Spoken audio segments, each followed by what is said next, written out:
word from Mr. C. Rajagopalan also, who's joining us. Sir, your big takeaways. Is it still Karnataka and the inclusion of Yediyurappa, which many of the analysts think is the biggest indicator? The biggest indicator, according to me, is look south policy. BJP has included two from south, which is a very major decision. One is Laxman, another is Yediyurappa. Because last month, BJP's national executive was held in Telangana, in Hyderabad. So therefore, BJP is focusing on that. And it is also a message for 2024 cadres, leaders of BJP, that we are for OBC. The OBC party is packed with OBC. Cabinet, Nerendra Modi cabinet is 26 OBC members.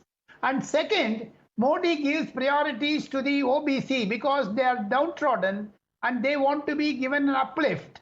According to my understanding, the BJP is packed with a lot of experienced persons and youngsters over there. Of Sudha Yadav is a very, by the government, by the party, and before it is finalized, Narendra Modi, Amit Shah, Nadda Saab, all might have given their, thought to this. Plus, with the RSS consent, the list must have been out because the BJP has given importance to B.L. Santosh, who is the organizing secretary of the BJP. Therefore, two Karnataka people are there. Two of them are each other, inimical to each other, B.L. Santosh as well as Yediyurappa. But bringing them together is a very good strategy. As you yourself explained, Yediyurappa has long innings. His experience will also be counted. Absolutely. Apart from that, the removal of Nitin Gadkari, they are all saying, I differ from Ashutosh. Reason being, inclusion of Yediyurappa is more important than exclusion of Nitin Gadkari. BJP is only one party which does not have the Parivarvad, as Prime Minister has been saying. It is not having any succession. They don't have, second time they don't get. That is what I could understand. If Mr. Arun Jaitley's place, Mr. Venkaiah Naidu's place, if they have removed them, they accommodated Mr. Laxman from Telangana. So therefore, it's a balancing factor. It is a very, very effective list. From 2024, I could make out this is the message from BJP. But Mr. R Rajagoplan, the fact that there seems to be considerable amount of social engineering, would you like to comment on that? We haven't checked the exact percentage, but almost close to 40% of them seem to be OBC faces. Yeah, more than 40. More than 40? You have included one or two, but my inclusion is about of this list. It is more than 50% of OBC. Okay. And second thing, this B.L. Santosh inclusion is also very important. Though he is organizing secretary and secretary of the Central Parliamentary Board, though this board meets only once during election time, but it has a powerful organization capacity. That is the reason Sudha Yadav has been included, Laxman have been included. And also from Telangana, because we are speaking to Mr. Laxman also regarding, because you are talking about the look south policy of the BJP. Mr. Laxman says that it is going to be the gateway, that Telangana too is going to be the gateway for the BJP in the south. How important a role with other states such as Telangana play then? You have been talking about the BJP. Now I go a little beyond BJP. This list will ensure that KCR will have a furor over this list, because inclusion of Mr. Laxman is a threat to Mr. K. Chandrasekhar Rao, Telangana Rashtriya Samiti, because you have to see the political situation back in the state. We can't be analyzing only the Sudha Yadavs. And similarly, Sonwal. Why do you leave Sonwal from this? Sabananda Sonwal's inclusion is a message to the Northeast. So every aspect have been taken into consideration. Finally, I would like to say, Mr. Modi is going for another cabinet expansion very soon. That is why this is first Central Parliamentary Board inclusion. Second is Union Cabinet. Then he is prepared for 2024 elections. It's a message because there are 8 elections in 23 also. Prime Minister is going to make it up. Next year, full of next year are state elections, including Karnataka, including Haryana and other places. So therefore, 24-23 are election-packed years. Modi wants to have organization-wise, he wants to settle. then he will go to the government. There are vacancies of governors. I may even be surprised. Governor's appointment may also come in a week's time. And that's very interesting, Mr. Rajagopalan. Also, one quick word, because you seem to be very certain that there is going to be a cabinet expansion. That's going to be the next step.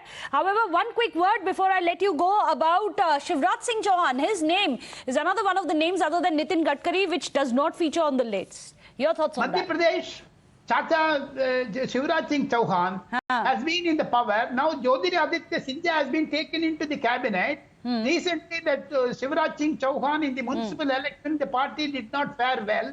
Therefore, there may be a new blood to ensure that slow by slow, in a very steady manner, Madhya Pradesh will also have a new leadership, according to my understanding. The beginning of it is to ensure that Shivraj Singh Chauhan may be brought to center. Who knows it? Okay. Very interesting. Thank you so much, Mr. Rajagopalan. But do stay on with us. Quick word from Mohit also, who's joining us. Mohit, very interestingly, we've had a breakup of it and an understanding of what really is going to be the biggest challenges. If you can tell us what's going to be the roadmap for this newly constituted parliamentary board for the BJP.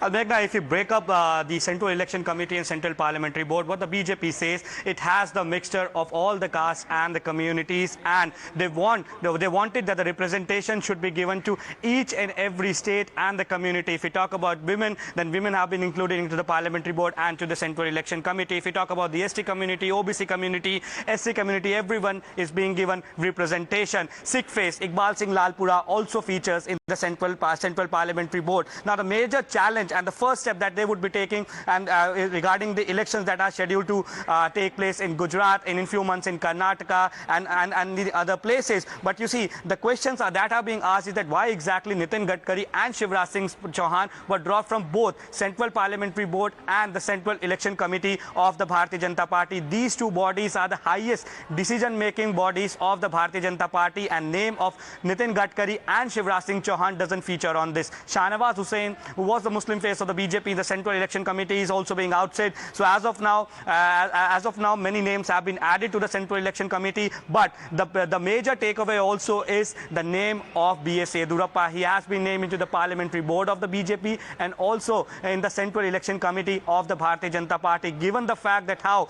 there is a sentiment in Karnataka among the BJP leaders and the Lingayat community that B.S. Yediyurappa should be the Chief Minister, but we have seen how his statements have come in past, and there has been a tussle going on between the BJP in Karnataka. Hence, it was being speculated that B.S. Yediyurappa could be brought into the center and it could be given a senior post in the Parliamentary Board. Not just the Parliamentary Board, he has been also inducted into the Central Election Committee, which takes care of all the election lists, elections name and the candidatures of the Bharatiya Janata Party. So a major development coming in. B.S. Yediyurappa name features in the Parliamentary Board and also in the Central Election Committee. But if you see the list, the representation is being given to the various states, various communities. We need to slip into a short break, but after that, Madhav is going to take us through the entire list of the election committee as well.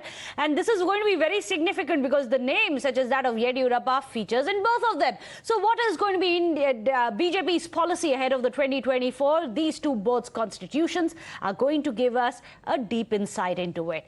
We'll return with more on the other side.